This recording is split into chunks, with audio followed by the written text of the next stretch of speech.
Okay, so today I'm really happy to talk to Colin Evran, who is ecosystem lead across quite a mouthful, Filecoin, IPFS via Protocol Labs. I believe, Colin, you've been within the ecosystem for over 4.5 years, and you're effectively leading all things ecosystem. So growing the developer community and working with people like us to help translate that into real world commercial application. So good to chat to you.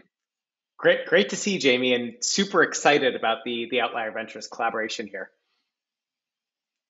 Yeah, so obviously that's a big thing that we're going to talk about today. We recently announced that we will be collaborating with you, multi-year collaboration on helping grow the ecosystem, specifically focused on helping projects, early stage projects in the ecosystem, translate concepts, proof of concepts, or at least fledgling business models into solid go-to-market strategies and like to fully realize that the commercial potential, and of course bring in or mobilize a lot of the capital that I know is both dedicated to the ecosystems, a lot of capital specifically allocated, not just within the kind of formal structures of Filecoin, but also adjacent to. But of course, because it's so generalizable, there's a huge amount of money that wants to invest in the kind of use cases that we're going to be collaborating on.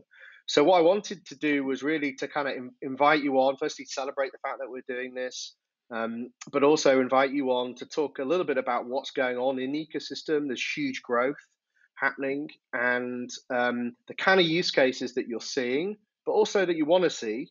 And then we can perhaps talk about after that how we intend to collaborate more specifically on accelerating that ecosystem. Absolutely. So I'll step back and maybe just talk about Filecoin and the role of accelerators like Filecoin Base Camp within it. Filecoin is a movement to create a decentralized, efficient, and robust foundation for humanity's information. And that really means that there's a global network of developers, entrepreneurs, community members, and businesses contributing to that movement that truly believe humanity's most valuable resource is information. And they're incredibly passionate about storing and protecting that valuable resource in an efficiently priced and distributed way. Now, what I want to emphasize for this group is this is a massive business opportunity. In the next 4 years, the amount of data that gets produced globally will 3x to about 175 zettabytes, and we're currently only able to store about 5% of that total data today, given today's infrastructure. And in addition, the world of cloud storage is suffering from major problems like centralization, where 3 companies control the vast majority of cloud storage, data control, where users are no longer in control over the data that they store, and verifiability, where data integrity and fake news is becoming much more prominent. And so while Filecoin, IPFS, Ethereum, they have the right primitives to address those issues, but the game will be won or lost based on the applications and businesses that build on those protocols. And the next generation of billion-dollar companies will emerge from these developers and entrepreneurs that are building on the Web3 stack.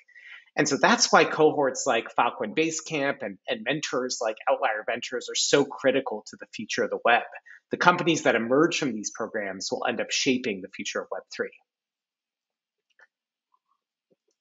Yeah, and of course, so there's a couple of things to unpack there. So on the one hand, I don't know what language you use, whether it's an open data economy or a new data economy. I know there's always been constant debate about which kind of vernacular we should use, but this idea that the data economy isn't functioning in an optimal way.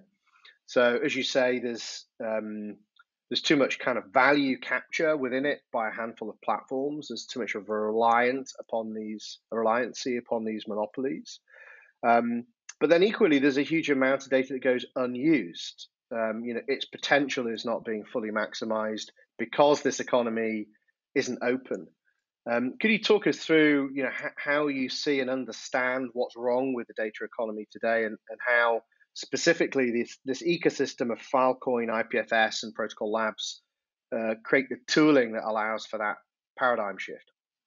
Definitely. So you can think of Filecoin as kind of the Airbnb of storage, of cloud storage, right? So, in a prior world, if you wanted to rent out your house and compete with a large hotel chain like Marriott or Hilton, that was extremely difficult, right? Like you didn't have the marketing bandwidth, you weren't a company, you didn't have a network to plug into to, create those services. And so that's how you should think of Filecoin, where currently what's being dominated by just a handful of companies in terms of cloud storage, smaller companies and data centers all around the world, or new data centers that want to pop up and provide data storage services can't compete. And that's where Filecoin comes in.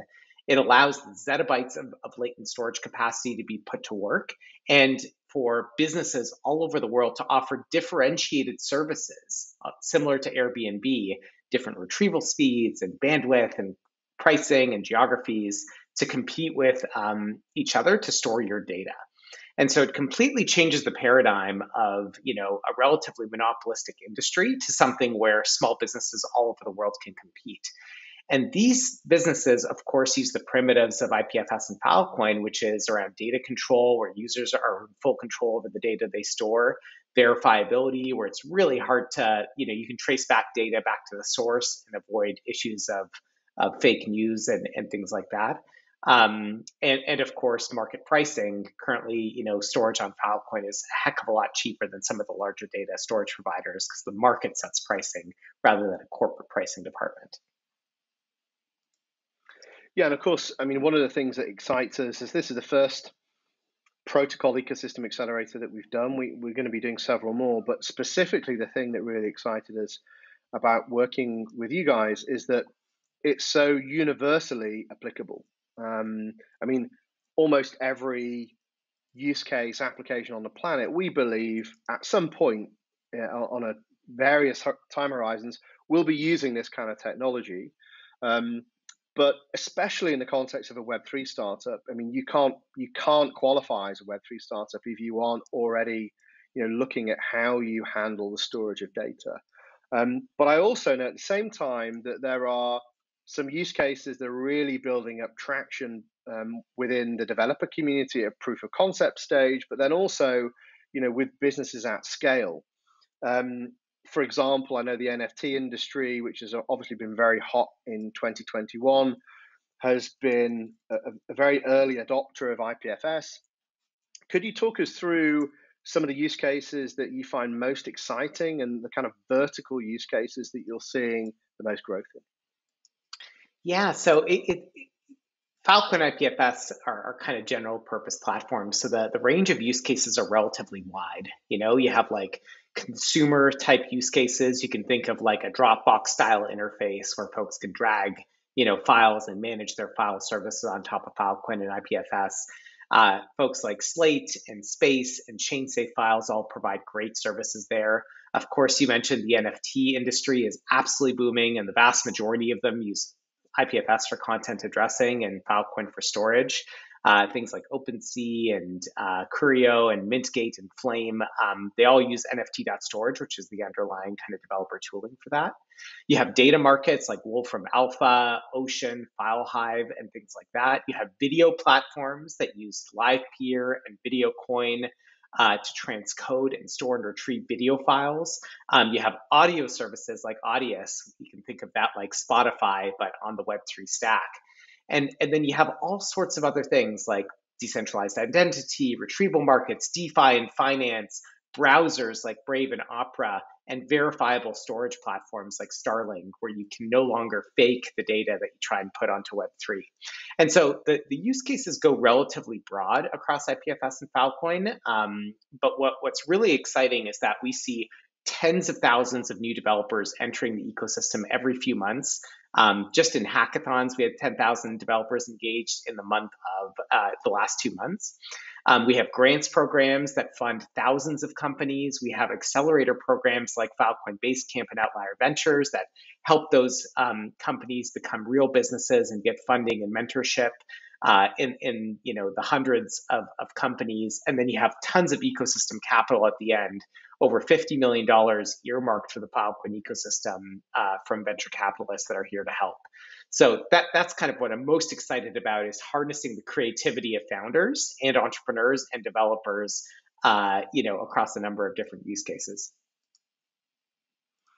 Yeah, and of course, this is very relevant to most Web2 use cases that we know and understand, and business models ranging from, potentially search, social, e-commerce, streaming. You mentioned a few there.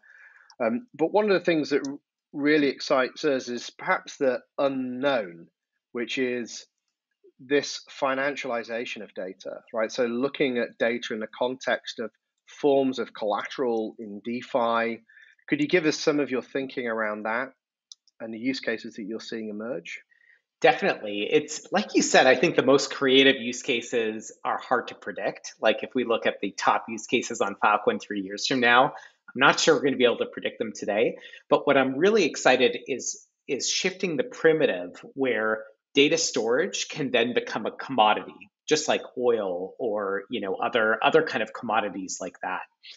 Currently, it's a service provided by a handful of companies with pricing that's controlled. There's only a certain set of services that you can really engage on there. But if we can transform data storage into a commodity where the market sets prices and various parameters and derivatives and instruments used to kind of get a bunch of folks to store data within that commodity, that changes the paradigm completely from an industry that's largely controlled to something that's completely decentralized and set by the market. And so it's hard to predict what use cases will come out of that primitive, but that's the primitive I'm super excited about.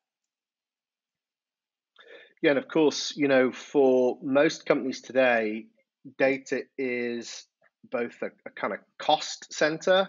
It's something that they've got to figure out how they store in an economically viable way. And it's also a liability. It's securing customer and user data in a centralized way is an impossible task, even for the world's leading security agencies, let alone a long tail of SME.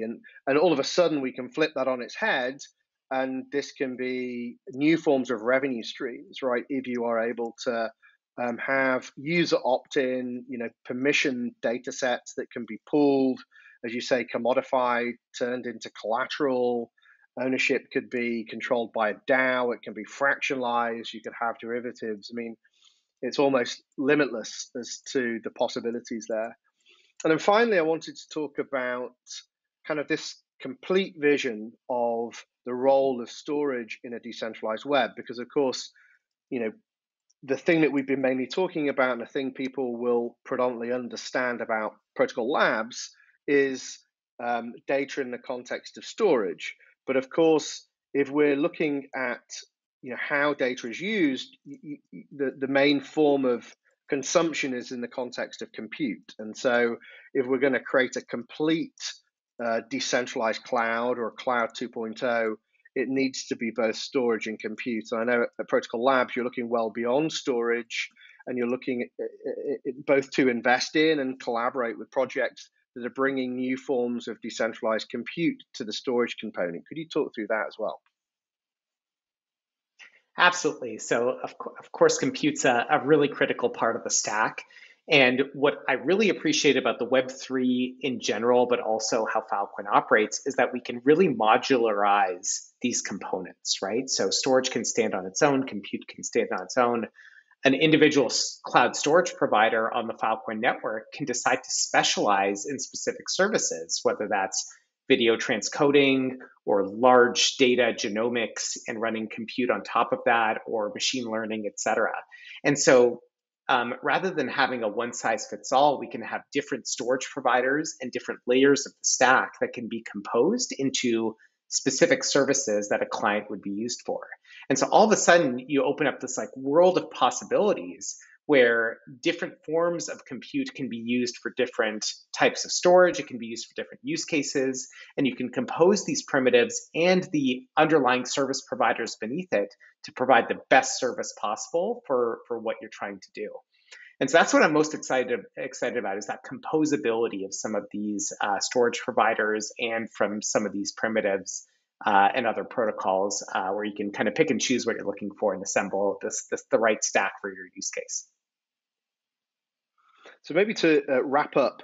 So on the one hand, of course, we're going to provide much more detail around the types of projects that we're looking for. At the same time, it's quite a loose brief, right?